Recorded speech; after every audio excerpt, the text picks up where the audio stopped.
जिस बात का डर था वही हुआ, और अब तो ऐसा लगता है कि डर भी खत्म हो चुका है। अब असद मामले में एक नया मोड़ आया है। सोचिए, जैसा उम्मीद थी वैसा ही हुआ। मजिस्ट्रेट साहब ने उनके घर के बाहर एक नोटिस चिपका दिया है कि 15 दिन में इस घर को खाली करो, तोड़ दो, वरना आपके खिलाफ कार्रवाई होगी। सोचिए, पहले असद को मौत के घाट उतार दिया गया, उसकी एक्स्ट्रा जुडिशियल किलिंग की गई एनकाउंटर के नाम पर, और अब उसके घर वालों को, परिवार वालों को सजा दी जा रही है उसका घर तोड़कर।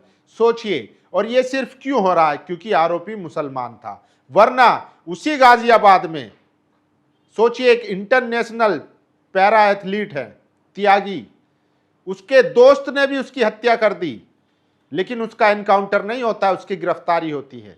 उसके पिता भी यही गुहार लगा रहे हैं कि मेरे बेटे के साथ उसके दोस्त ने जो गद्दारी की है उसका भी एनकाउंटर होना चाहिए, जिस तरीके से असद का हुआ है। लेकिन पुलिस उसका एनकाउंटर नहीं कर रही है। क्यों? क्योंकि वो उनकी राजनीति में फिट नहीं बैठता है। सोचिए, और अगर आप इसी तरीके से एनकाउंटर को सपोर्ट करेंगे तो सोचिए, इस देश में हर रोज 86 बलात्कार होते हैं, इस देश में हर रोज 82 मर्डर होते हैं लगभग। तो क्या आप लोग तैयार हैं रोज 150 एनकाउंटर के लिए? और क्या ये सिर्फ एनकाउंटर की आड़ में मुसलमानों से नफरत नहीं है? सोचिए, क्या एनकाउंटर, पिछले 9 साल से उत्तर प्रदेश में बीजेपी की सरकार है और हर अपराधी का एनकाउंटर हो रहा है, तो क्या अपराध खत्म हो गया? क्या बलात्कार होने खत्म हो गए? क्या हत्याएं होनी बंद हो गई? क्या माफियाओं ने कब्जे करने छोड़ दिए हैं? ऐसा कुछ भी नहीं हुआ है। सिर्फ आपको दिखाया जा रहा है, आपको तसल्ली दी जा रही है, क्योंकि आप मुसलमानों से नफरत करते हैं और उस नफरत में आप चाहते हैं कि मुसलमानों की हत्याएं होती रहें।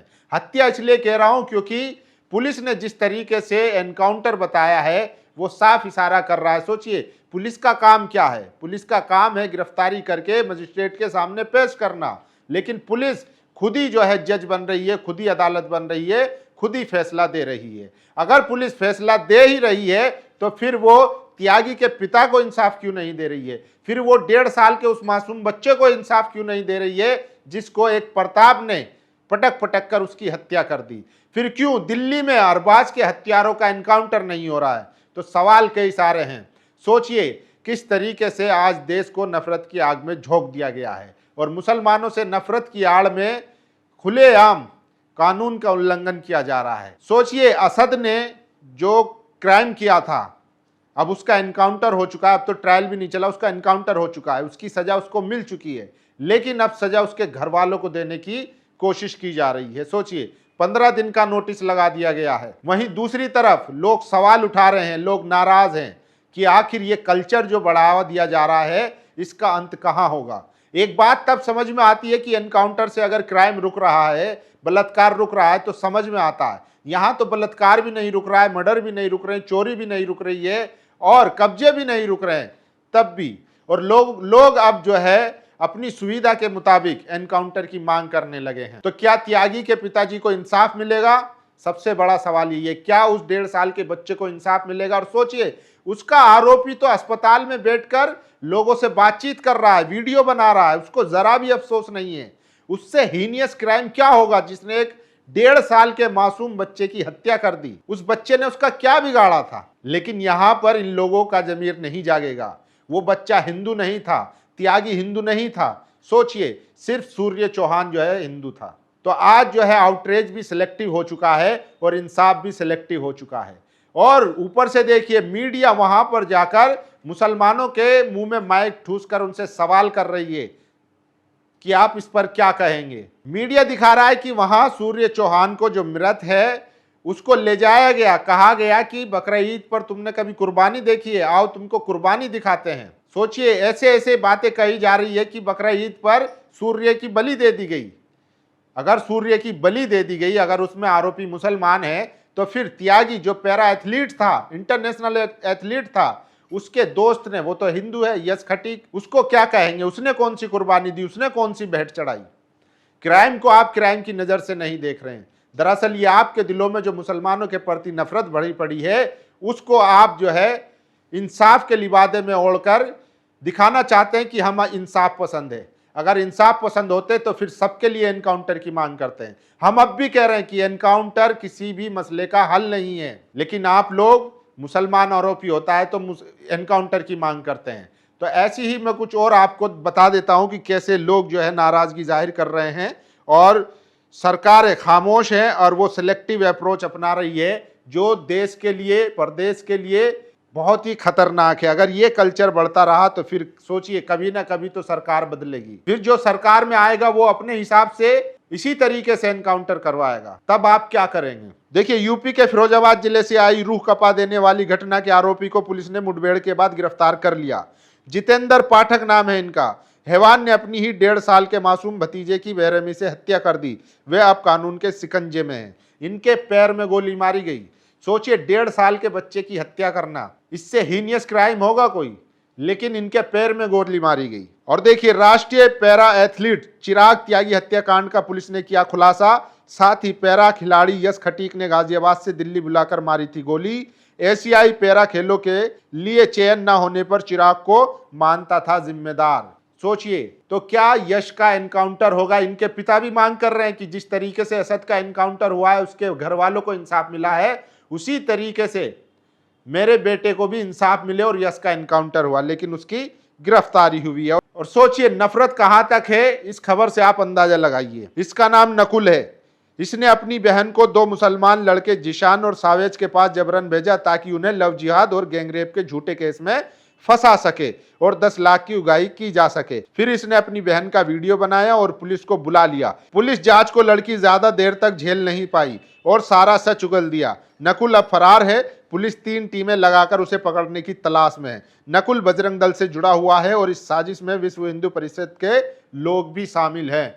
सोचिए, मुसलमानों को किस तरीके से फंसाने की भी कोशिश की जा रही है। और ये देखिए, ये वो पत्रकार है जो खोड़ा इलाके में जाकर वहां मुसलमानों के मुंह में माइक ठूसकर जबरदस्ती उनको परेशान कर रही है। मिलिए भारत के तथाकथित ज़ॉम्बी पत्रकारों से। कुछ यूट्यूब और सोशल मीडिया रिपोर्टर कभी किसी घटना को सनसनीखेज और सांप्रदायिक रंग देकर अधिक व्यूज, एंगेजमेंट और वायरलिटी हासिल करने की कोशिश करते हैं। ऐसे लोगों का पहला उद्देश्य ही घटना को हिंदू मुसलमान एंगल देना होता है, भले ही मामला व्यक्तिगत रंजिश या किसी अन्य कारण से जुड़ा हो। दूसरा उद्देश्य कथित रूप से मुस्लिम युवाओं, बुजुर्गों या आम नागरिकों से उकसाने वाले सवाल पूछकर उनसे ऐसा बयान लेना है जिससे विवाद खड़ा हो सके और उनको गिरफ्तारी का सामना करना पड़ सके। तो ये जो है मोहतरमा जाकर मुसलमानों से जबरदस्ती ऐसे सवाल कर रही है उकसाने वाले, ताकि वो कुछ ऐसा उल्टा सीधा बोले और इनके खिलाफ कार्रवाई की जा सके। और ये देखिए, 2 set of law in India, encroachment सबका, डेमोलिशन सिर्फ मस्जिदों का। यानी कि एनक्रोचमेंट सब करते हैं, कब्जा सब करते हैं, और सिर्फ बुलडोजर मस्जिदों पे चलता है। एक्टिविस्ट सभी धर्म के हैं, लेकिन बेल रिजेक्शन सिर्फ मुसलमानों का होता है। ये अदालतों की बात है।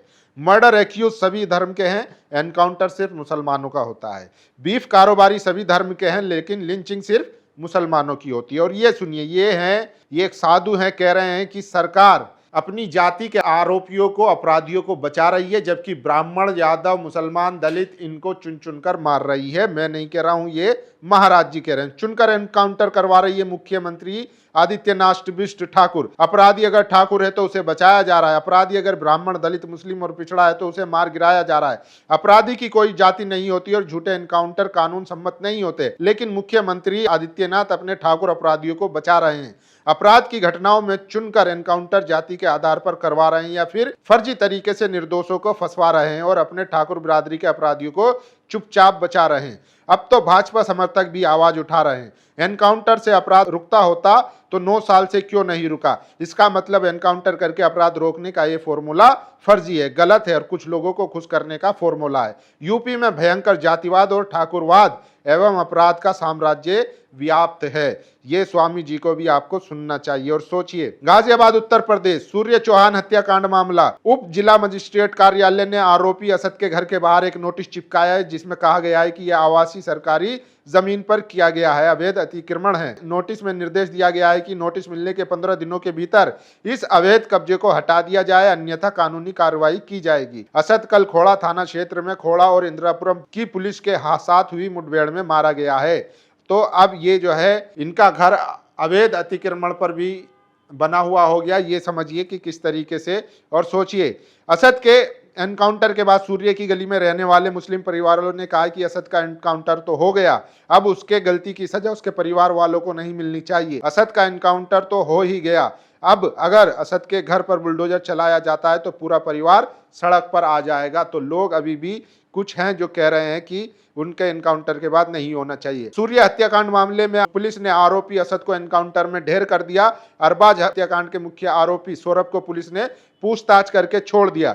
1.5 साल के मासूम शर्मा बच्चे के हत्यारे विराज का पुलिस ने हाफ एनकाउंटर किया। अपराध एक ही जैसा है लेकिन सजा देने में पक्षपात क्यों, ये लोग सवाल पूछ रहे हैं। और सोचिए, अभी अभी खबर आ रही है कि बिहार में एक 25 साल के शहजाद नाम के युवक की लिंचिंग कर दी गई है। क्या उनका एनकाउंटर होगा? वहां भी बीजेपी की सरकार है, एनडीए की सरकार है। सोचिए, बिहार के सीवान से एक बेहद दर्दनाक घटना सामने आई है। एक 25 वर्षीय मुस्लिम युवक शहजाद को उसके घर से घसीटकर बाहर निकाला गया। उसे एक पेड़ में बांधकर बेरहम भीड़ ने पीट पीट कर उसकी हत्या कर दी। लाठियों से उसे तब तक प्रहार करते रहे जब तक उसका शरीर टूट नहीं गया और उसकी सांसें थम नहीं गई। उसकी पत्नी मोबिना बेबस होकर देखती रही कि कैसे दरिंदों ने उसकी जान लेने के साथ साथ उसकी जेब से 5,000 रुपए भी छीन लिए। इस वारदात के आरोपी अमित चौधरी उर्फ अवधेश चौधरी, परमेंद्र मांझी, छट्टू मांझी, अवध किशोर चौधरी, गुड्डू, रंजन, मंटू और उनका गिरोह है। क्या बिहार पुलिस और एसपी सिवान इन दरिंदों पर कार्रवाई करने की हिम्मत जुटा पाएंगे?